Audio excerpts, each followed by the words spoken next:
മന്ത്രിസഭ രൂപീകരണത്തിന് പിന്നാലെ വകുപ്പ് വിഭജനം കീറാമുട്ടിയായിരിക്കുകയാണ്.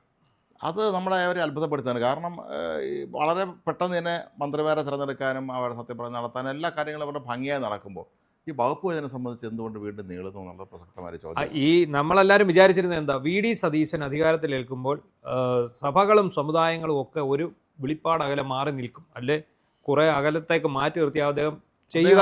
അങ്ങനെയാണല്ലോ അദ്ദേഹം സുകുമാരൻ നായർ വെള്ളാപ്പള്ളി എല്ലാം അടുപ്പിക്കുന്നില്ലല്ലോ. അതെ, പക്ഷേ ഇപ്പോഴെന്താണ് സംഭവിച്ചിരിക്കുന്നത്? ഇപ്പോൾ ഫിഷറീസ് വകുപ്പ് ഷിബു ബേബിയോണിന് കൊടുക്കണമെന്ന് ഈ ലത്തീൻ കത്തോലിക്ക സഭ ആവശ്യപ്പെട്ടിരിക്കുകയാണ്.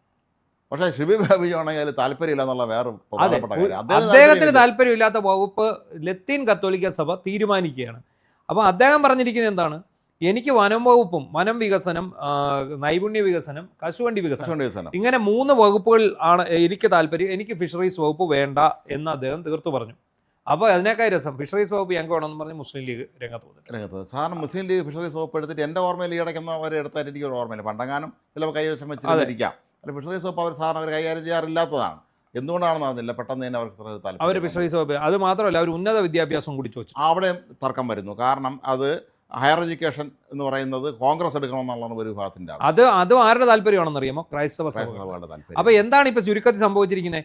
ഞാൻ ഒരു സമുദായത്തിൻ്റെ തിണ്ണ നിരങ്ങാൻ പോവില്ല എന്ന് പറഞ്ഞ വി ഡി സതീശൻ ഇന്നലെ മുഖ്യമന്ത്രിയായി സത്യപ്രതിജ്ഞ ചെയ്തതിന് പുറമെ തൊട്ട് പിന്നാലെ ഇവിടുത്തെ എല്ലാ പട്ടത്ത് വന്നെന്ന് പറയുന്നു.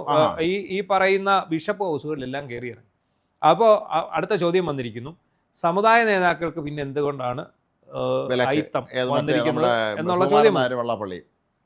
ഇപ്പം വലിയ രസകരമായ കാര്യം, മന്ത്രിസഭയുടെ വകുപ്പ് വിഭജനം വരെ സഭകൾ ഇടപെടാൻ തുടങ്ങിയിരിക്കുന്നു. ഇത് നേരത്തെ നമ്മൾ പ്രതീക്ഷിച്ചിരുന്നതാണ്.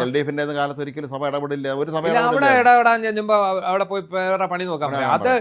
അതൊരു സ്വാഭാവികമാണ്. കാരണം അവർക്കറിയാം, LDF CPM അറിയാം, ഞങ്ങൾ ഒരു സഭയുടെ വോട്ട് കൊണ്ട് ജയിച്ചവരല്ല, ഞങ്ങൾ ഒരു സഭയുടെ വോട്ട് കൊണ്ട് ജയിച്ചവരല്ല, ഞങ്ങൾ ഒരു സമുദായത്തിൻ്റെ വോട്ട് കൊണ്ട് ജയിച്ചവരല്ല എന്ന് LDF അറിയാം. LDF അടിസ്ഥാനപരമായിട്ടുള്ള CPM വോട്ടെന്ന് പറയുന്നത് ഈഴവ സമുദായത്തിൻ്റെ വോട്ടാണ്. അതിനുമേൽ പാർട്ടി അനുഭാവികളുടേതായിട്ടും പ്രവർത്തകരായിട്ടുള്ള വോട്ടുകൾ കൊണ്ടാണ് ജയിക്കുന്നത്. അങ്ങനെയാണ് വിജയിക്കുക. അതുകൊണ്ട് തന്നെയാണ് അവരാരും ഒരിക്കലും ഈ സഭകൾ പറയുന്നതോ മതങ്ങൾ പറയുന്നതോ കേൾക്കാതെ അവരുടേതായിട്ടുള്ള രീതിയിലുള്ള മന്ത്രിസഭ രൂപീകരിച്ച് അവർക്ക് ഇഷ്ടമുള്ളതുപോലെ ഭരിക്കുന്നു. പക്ഷേ ഇവിടെ അങ്ങനെയല്ല അവസ്ഥ. ഇവിടുത്തെ അവസ്ഥ എന്താണ്? ഇന്നലെ UDF അധികാരമേറ്റതിന് പിന്നാലെ എല്ലാ തരത്തിൽ നിന്നും ഉള്ള സമ്മർദ്ദങ്ങൾ മുഖ്യമന്ത്രിയുടെ ഭാഗത്തേക്ക് വന്നു. അല്ല, അത് നമ്മളെ തടഞ്ഞേ പറ്റുള്ളൂ. അത് സർക്കാർ തടയണം. കാരണം അതല്ലെങ്കിൽ ഇത് വലിയ ബുദ്ധിമുട്ടിലേക്ക് എത്തും. കാരണം എല്ലാ കാര്യത്തിനും അവർ ഇതുപോലെ ഇടപെടാൻ തുടങ്ങിയാൽ, ഈ സഭകളും സമുദായ നേതാക്കളും ഇടപെടാൻ തുടങ്ങിയാൽ പിന്നെ അതിനെ സമയം കാണുള്ളൂ. അതാണ് ഒരു ജൂനിയർ പിണറായി എന്നാണ് ഇയാൾ അറിയപ്പെടുന്നത്, വി ഡി സതീശൻ അറിയപ്പെടുന്നത്. എന്ന് പറഞ്ഞാൽ പിണറായിയെ പോലെ കാർക്കശ്യ നിലപാടുള്ള ആളാണ്. ഒറ്റ സമുദായത്തെ അടുപ്പിക്കുകയില്ല, ഒറ്റ സഭയെ അടുപ്പിക്കുകയില്ല. സതീശൻ്റേതായിട്ടുള്ള രീതികളുണ്ട്, അതനുസരിച്ച് അദ്ദേഹം മുന്നോട്ട് പോകും എന്നാണ് പറഞ്ഞിരുന്നത്. ഷിബു ബേബി ജോണിന് തന്നെ താല്പര്യം ഇല്ല എന്ന് പറയുമ്പോൾ പിന്നെ എന്തിനാണെന്ന് മനസ്സിലാവുന്നില്ല. അദ്ദേഹമാണ് താല്പര്യം പ്രകടിപ്പിച്ച് ഈ സഭകൾ നടത്തുന്നത്, എനിക്ക് വകുപ്പ് വാങ്ങി തരുമെന്ന് പറഞ്ഞെങ്കിൽ ഓക്കെ. അദ്ദേഹം പറഞ്ഞു എനിക്കിതിൽ താല്പര്യമില്ല, എനിക്ക് വനം വകുപ്പ് മതി. മാത്രമല്ല അദ്ദേഹം വനം വകുപ്പ് മന്ത്രി എന്നുള്ള നിലയിൽ അദ്ദേഹം നടപടികൾ ആരംഭിച്ചു വിജ്ഞാപനം വന്നില്ലെങ്കിലും അദ്ദേഹം ഉദ്യോഗസ്ഥന്മാരൊക്കെ വിളിച്ച് ചർച്ച നടത്തുകയും ഇത് സംബന്ധിച്ച ഭാവി കാര്യങ്ങളെക്കുറിച്ചൊക്കെ തന്നെ വളരെ വിശദമായ രീതിയിൽ കാര്യങ്ങൾ മുന്നോട്ട് കൃത്യം പോയിക്കൊണ്ടിരിക്കുകയാണ്. ഈ ലത്തീൻ കത്തോലിക്ക സഭ ഫിഷറീസുമായിട്ടൊരു ബന്ധം എന്താണെന്ന് ചോദിച്ചാൽ, ഈ സമുദായത്തിൽപ്പെട്ട ഏറ്റവും കൂടുതൽ ആൾക്കാർ മത്സ്യബന്ധനം തൊഴിലായി സ്വീകരിച്ചിട്ടുള്ളവരാണ്. അവരുടേതായിട്ടുള്ള ആവശ്യങ്ങൾ അവർക്കുണ്ട്, അവരുടെ ജീവിത വികസനത്തിന് ആവശ്യമുണ്ട്. മത്സ്യബന്ധനത്തിനകത്തെ വിഷയങ്ങളിൽ അവർക്ക് ഇടപെടലുണ്ടാവണം. അപ്പോൾ അതേ സമുദായത്തിൽ നിന്ന് തന്നെ ഉള്ള ഒരാളാണെങ്കിൽ അത് അത്രയും നല്ലത് എന്നുള്ള ഒരു കണക്കൂട്ടലിലാണ് അവരുടെ സഭാ മേലധ്യക്ഷന്മാരോട്. പക്ഷേ ഞാൻ ചോദിക്കുന്ന കാര്യം, ഈ സഭാ മേലധ്യക്ഷന്മാർ ഈ ഷിബു ബേബിയോണുമായി കമ്മ്യൂണിക്കേറ്റ് ചെയ്തിരുന്നില്ലേ? അതാണ് ആദ്യം ചോദിക്കേണ്ട കാര്യം. താങ്കളെ ഫിഷറീസ് മന്ത്രിയായി ഞങ്ങൾ വിചാരിക്കുന്നു, ഞങ്ങൾ അങ്ങനെ വരണം ആഗ്രഹിക്കുന്നുണ്ട്, താങ്കളുടെ നിലപാടെന്താണെന്ന് ചോദിച്ചിട്ട് പോയപ്പോൾ മതിയായിരുന്നു. അങ്ങ് ഫിഷറീസ് വകുപ്പ് അങ്ങ് ഏറ്റെടുക്കണം. അദ്ദേഹം ഏതായാലും നമ്മുടെ സമുദായത്തിന് വേണ്ടപ്പെട്ട വകുപ്പാണ്, അതുകൊണ്ട് അത് ഏറ്റെടുക്കണം എന്ന് വേണമായിരുന്നു അദ്ദേഹത്തോട് ആദ്യം ആവശ്യപ്പെട്ടതിന് ശേഷം, അദ്ദേഹത്തിൻ്റെ മനസ്സിലൊരു പറഞ്ഞതിന് ശേഷം വേണമായിരുന്നു ഇവർ ഈ നടപടിയുമായിട്ട് മുന്നോട്ട് പോകും. മാത്രമേ ഷിബു ബേബിനെ സംബന്ധിച്ച് വളരെ പ്രധാനപ്പെട്ട, അത് നല്ലൊരു മന്ത്രിയാണ്, നല്ല നേതാവൊക്കെയാണ്. അദ്ദേഹത്തിന് ഈ ഫിഷറീസ് മേഖലയിൽ ഇവരോട് ബിസിനസ് ഒക്കെ ഉള്ള ഒരാളാണ്. അങ്ങനെയുള്ള ഒരാൾ ഫിഷറീസ് വകുപ്പ് ഏറ്റെടുക്കുകയാണെങ്കിൽ അവസ്ഥ ആലോചിച്ചു. അദ്ദേഹത്തിന് കമ്പനി മുന്നോട്ട് കൊണ്ടുപോകാൻ പറ്റാത്ത അവസ്ഥ വരും. എന്ത് പറഞ്ഞാൽ അദ്ദേഹം ഇതെല്ലാം സ്വന്തം കമ്പനിക്ക് വേണ്ടി അദ്ദേഹം ചെയ്തു എന്നുള്ള വെറുതെ അദ്ദേഹം പേരുദോഷം. അത് പക്ഷേ ഈ മെത്രാന്മാർ മനസ്സിലാക്കുന്നില്ല. സഭാ മേലധ്യക്ഷന്മാർ ഇത് അറിയുന്നില്ല. അവർ നോക്കുമ്പം ഞങ്ങളുടെ സമുദായത്തിൽ നിന്നൊരു ആൾ മന്ത്രിയായി, അപ്പോൾ പിന്നെ ഞങ്ങളുടെ സമുദായത്തിൻ്റെ തൊഴിലുമായിട്ട് ബന്ധപ്പെട്ട ആ വകുപ്പ് തന്നെ അദ്ദേഹം ഏറ്റെടുക്കട്ടെ എന്ന്. അപ്പോൾ ഏറ്റെടുക്കാം, അദ്ദേഹത്തിന് ഇങ്ങനെയുള്ളൊരു സംഭവം ഇല്ലെങ്കിൽ. അതൊക്കെ ഇമ്പോർട്ടും എക്സ്പോർട്ടും എല്ലാം ഉള്ളയാളാണ് അല്ലേ. അതാണ് പ്രശ്നം. നല്ല പ്രശസ്ത രീതിയിൽ പ്രവർത്തിക്കുന്ന മത്സ്യബന്ധന സ്ഥാപനങ്ങളുള്ള ഒരാൾ ആ അതേ വകുപ്പിൻ്റെ മന്ത്രിയുള്ള അവസ്ഥ ആലോചിച്ച് നോക്കും. പിന്നെ എല്ലാ പോണ അവയ്ക്കാതെ മുഴുവൻ പുള്ളിയുടെ തലയ്ക്ക് അരിയിരിക്കുന്നത്. പുള്ളി വളരെ പ്രായോഗിക ബുദ്ധി ഉള്ള ഒരു രാഷ്ട്രീയ നേതാവായോണ്ടായിരിക്കും അത് സ്വീകരിക്കാത്തത്. ഇന്നലെ ഒറ്റ ദിവസത്തെ മധുവിധവേ ഉണ്ടായിട്ടുള്ളൂ സതീശന്. കാരണം ഇന്നലെ ആ കസേരയിലോട്ട് കയറിയിരുന്നു, ആ സമയത്തുള്ള ഒരു സന്തോഷവും സംതൃപ്തിയേ ഉള്ളൂ. ഇനിയിപ്പോൾ അങ്ങോട്ട് വലിയ ബുദ്ധിമുട്ടാണ്. പ്രധാനമായി വകുപ്പുകളുടെ പേരിൽ തന്നെയാണല്ലോ ഇങ്ങനെ ആവശ്യം ഉന്നയിക്കാൻ. നമുക്കറിയാം, ഇത് പ്രഖ്യാപിച്ചതിന് പിന്നാലെ, മന്ത്രിമാരെ പ്രഖ്യാപിച്ചതിന് പിന്നാലെ കെ മുരളീധരൻ ആരോഗ്യവും ദേവസ്വവും ആവശ്യപ്പെട്ടു. അത് അദ്ദേഹത്തിന് അനുവദിച്ചിരുന്നു എന്ന് അറിയുന്നത്. ഇപ്പൊ അറിയുന്നു ദേവസ്വം അദ്ദേഹത്തിന് ഇല്ലെന്ന്. ആരോഗ്യം തന്നെ അനുവദിച്ച നോട്ടിഫിക്കേഷൻ ഒന്നും ഇറങ്ങിയിട്ടില്ല. അപ്പം അദ്ദേഹം ദേവസ്വം വകുപ്പും ആരോഗ്യ വകുപ്പും കൈകാര്യം ചെയ്ത് തുടങ്ങി. അതാണ് രസം. ഈ നോട്ടിഫിക്കേഷൻ വന്നില്ലെങ്കിലും ആ രീതിയിൽ കാര്യങ്ങൾ മുന്നോട്ട് പോകാൻ തുടങ്ങി. ഇത് ഇദ്ദേഹത്തിന് ഇതാണെന്ന് അറിയിച്ചുകൊണ്ട്. പക്ഷേ ഇപ്പം എന്താണ് സംഭവിച്ചിരിക്കുന്നതെന്ന് ചോദിച്ചാൽ ഒരാളുടെയും വകുപ്പിൽ തീരുമാനമായിട്ടില്ല. നമ്മൾ ഈ വീഡിയോ എടുക്കുന്ന അത്രയും സമയം. അല്ല, അതൊക്കെ ഒഴിവാക്കേണ്ടതാണ്. കാരണം കാത്തിരുന്ന് 10 വർഷത്തിന് ശേഷം കിട്ടിയ ഒരു ഭരണം, അതിനെ പിന്നെ ഇമാതിരി കാര്യങ്ങൾ തർക്കിച്ച് അല്ലെങ്കിൽ ആരെങ്കിലും പറയുന്നതും കേട്ടുകൊണ്ട് അതിനൊക്കെ ഇറങ്ങി പുറപ്പെടുക എന്ന് പറഞ്ഞാൽ അത്ര പ്രായോഗികമായ ഒരു കാര്യമല്ല.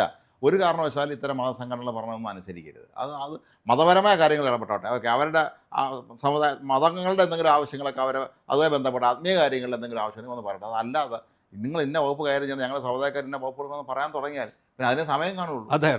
അതാണ് ഇപ്പം എന്തായാലും സഭയും സമുദായവും വകുപ്പ് വിഭജനത്തിലോ ഭരണത്തിലോ ഇടപെടുന്നത് ഒരിക്കലും നമുക്ക് അംഗീകരിക്കാൻ പറ്റുന്ന ഒരു കാര്യമല്ല.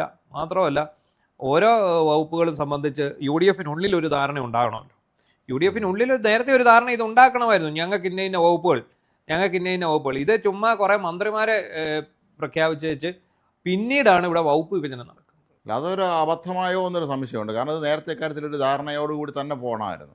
അപ്പോൾ മുസ്ലിമിനെ സംബന്ധിച്ച് വ്യവസായ വകുപ്പ്, തദ്ദേശ ഭരണം എല്ലാം അവർക്ക് തന്നെ, അത് അവർ തമ്മിൽ തീരുമാനിച്ചുള്ളൂ ആക്കണമെന്നുള്ളത്.